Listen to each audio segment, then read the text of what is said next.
Hi everyone, thank you so much for joining me today. So in today's video, I'm going to be sharing 2 ways to use one of the new stencils from A Colour for Life Designs. We're going to be using our Gilding Flakes, so stick around if you're interested in that. But I'm just going to show you a few of the stencils from the new release. So that one was Spring Buds.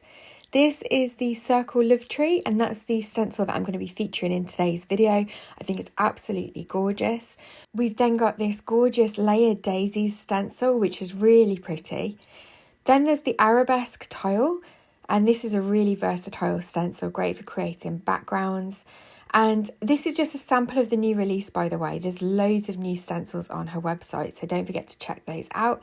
And then this one is the Heart with Options. So there's lots of lovely new stencils to play with, but I'm going to be focusing today on using this Circle Love Tree stencil. I think the design is really beautiful, and I really want to show how you can get 2 similar cards with similar effects using different supplies, because I know not everybody likes using Gilding Flakes, and so I want to show you a way of getting that look or a similar look without using them. So first of all, I've got a piece of black cardstock, and I'm just going to hold it down with my magnets, and I'm going to use the Tacky When Dry gel medium. This is from the Crafters Workshop, and it's got a consistency that's very creamy. If you've used any of their stencil butters, it's a very similar texture, and because it is a texture paste, any texture that's in the paste as you spread it will stay once it's dry. So I'm using a flat palette knife to make sure that I can get as smooth an application as possible, and so that's what I'm doing here. I'm making sure to cover all of the fine detail, and then I can pop any excess back in the pot, and then I'm just using my palette knife to smooth over it, and again, any excess that I'm taking off I can pop back in the pot. I'm going to remove the stencil now away from me, and that way it just ensures that I don't kind of accidentally catch any of the paste while it dries. I'll set that aside to dry, and I'll go ahead and wash my stencil right away.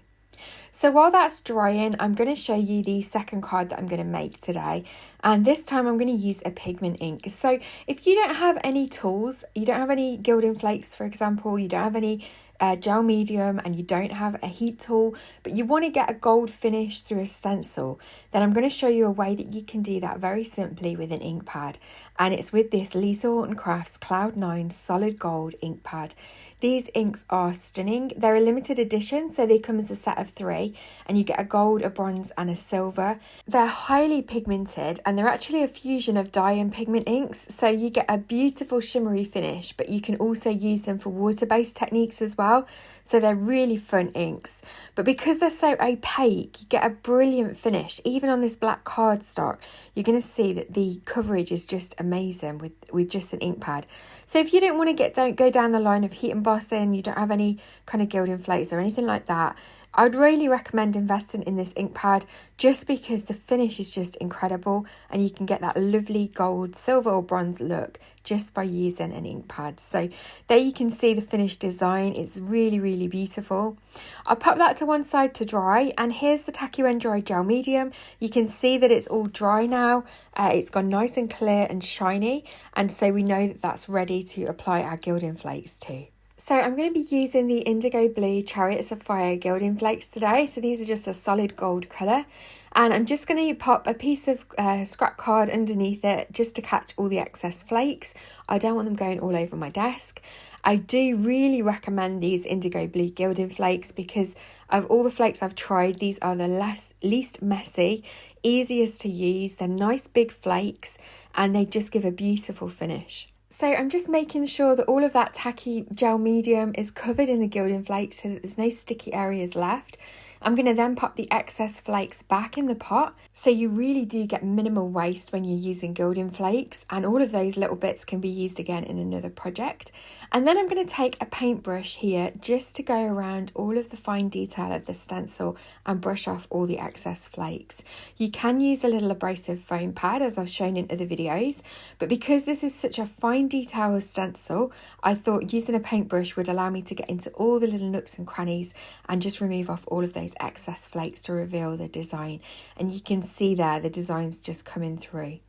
I'm just going to take my microfiber cloth and wipe off any of the excess dust, and there you can see that beautiful panel covered in Gilding Flakes. Really, really pretty. And I think it shows up the stencil design beautifully. And I love the fact that you can use Gilding Flakes even with a detailed stencil like this. So to turn these into cards now, I'm going to go ahead and stamp my sentiment. So for this first one, I'm using the stripped back sentiment stamp set from Funky Fossil Designs. And I'm going to stamp the sentiment in some clear embossing ink. It's the sentiment that says Happy Anniversary. And I'm going to use the Wow Metallic Rich Superfine Gold Embossing Powder. And I really like to use the Superfine embossing powder when I'm heat embossing sentiments. It just captures all the fine detail. So I'm just going to heat my heat tool up on the hottest setting and heat set that from underneath. Sorry about the bad camera angle there, but you're just about to be able to see that the embossing powder is melting beautifully, and it's actually a really good match of gold. I'm then going to stick it down to a 6x6 card blank. I'm just using some liquid glue here. I've got some Kalal glue in that little glue bottle, and I'm just going to stick that down nice and flat, and then that is our finished card, the first one finished. And I just think this is really, really pretty. I think the Gilding Flakes look stunning through that stencil. So here is the second card panel that we created using the metallic gold ink, and I think it looks really, really stunning. And so I'm going to go ahead and stamp the sentiment using the same ink, because I really want to show you how you can use the inks to stamp with. Now, they're not perfect for stamping, and I would normally recommend just using a pigment ink to stamp sentiments. These are a hybrid ink though, as I mentioned earlier. And I would recommend definitely using a stamping platform when you stamp a sentiment like this, because as you can see, it's going to take me about 4 attempts to get a good coverage. But once I've stamped it and got that good coverage, it looks really, really good. So you do get a crisp stamped sentiment that's going to match the ink blending that we did through the stencil. So I'm just using my Gina K tidy towel just to clean the sentiment stamp and pop that away. I am trying to make a much better effort at keeping my stamps nice and clean, because there's nothing more frustrating than when you take a stamp out to use it and it's dirty or it doesn't stick very well because it's not clean. So I am trying to make more of an effort with that. I'm going to put my stamping platform away, and then I'm going to stick this down to a 6x6 card blank as well. And I don't know if you noticed on the close-up footage when I showed you this sentiment stamp, I have got a little bit of smudged ink at the bottom left-hand corner of the stencil. And so I'm going to show you a way that we can remove this. So I'm just removing a little bit of liquid glue that's oozed out of the side. And then I've got an adhesive eraser. Now, normally you use an adhesive eraser to erase adhesive, as the name suggests, but it also does remove pigment ink as well. And so that's what I'm going to do. Where I've just smudged a little bit of the ink, I'm just going to take my eraser and just rub it out, and it works really, really well for this. In fact, you wouldn't even know there was a little bit of a smudged ink there. So this is a great little hack. You can also use it on black pigment ink. You know, sometimes you get a little bit of a smudge on white cardstock. I find using an adhesive eraser sometimes will remove that as well, and you can see there that smudge is gone and it looks beautiful. So these are the 2 cards that we've created today. I really hope that you've enjoyed this tutorial. Let me know in the comments below which one's your favourite. Do you prefer the look of Gilding Flakes, or do you like the cleaner, less mess option of using a metallic ink pad? As always, all the products that I've used will be linked in the description box below. Please don't forget to give this video a thumbs up, and if you're not subscribed to my channel, then please consider subscribing. And as always, I'll look forward to seeing you in the next video. Take care.